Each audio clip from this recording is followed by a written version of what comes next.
Imagine a world in which you can't think but cannot communicate.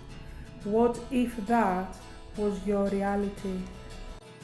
What is aphasia? Aphasia is an impairment of language. It affects the production or understanding of speech, writing, and reading. Aphasia is due to an injury of the brain, car accident, stroke, disorders of the nervous system, operations, tumor, and infection. Who is affected?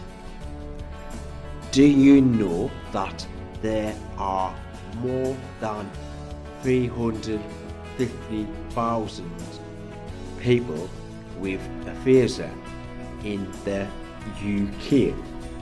Do you know that people of any age could have aphasia? It's not something you are born with, it's acquired. Do you know that there are celebrities who are living with aphasia? For example, Seville Stone and Kirk Douglas. How are people affected in different ways?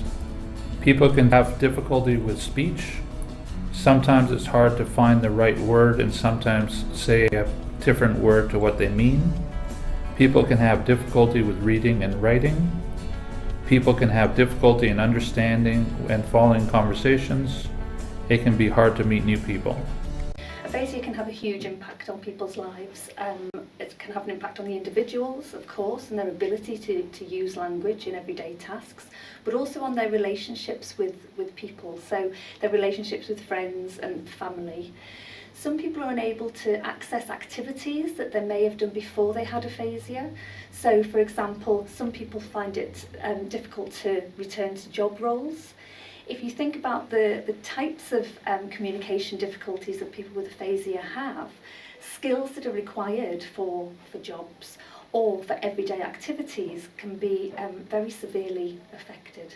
Because aphasia impacts people differently, then people will have strengths in some areas of language and difficulties in other areas of language. So it's different for everybody. I think what's really, really important is whilst aphasia can impact somebody's ability to use language, the person is still as intelligent as they were before they had aphasia. The knowledge is still there. All the experiences that people have had are still there, and the individual is able to draw on those. It's just that there's a break in the connection between the language centres in the brain and the ability for people to express that information. How do people with aphasia sometimes feel? Frustration, worried, lonely, depressed, angry, and confused. What can you do to help? Be patient when listening. Give us time to speak. Keep it slow and simple when talking, but don't talk down to us. Use pictures or point to key information. Write little bits of information. Use gestures and facial expressions. Check we understand with yes and no questions.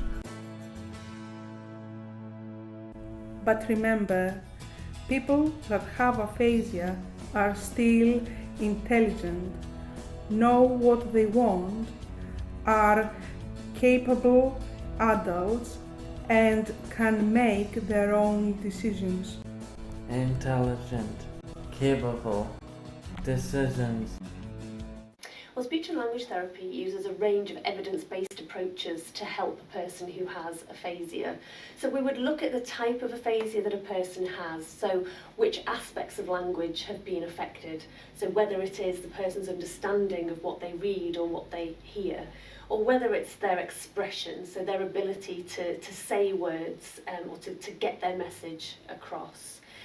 We would find out where the areas of difficulty lie, but what's really important is that whatever intervention we deliver in speech and language therapy, that it's very much based on the individual's goals. So what is it that the individual finds difficult as a result of their aphasia? So that could be daily activities, it could be difficulties accessing previous roles. And so we want to work together with the client so that we can understand what impact aphasia has had on them, and in therapy support them to be able to communicate more effectively in a range of settings and with a range of different people.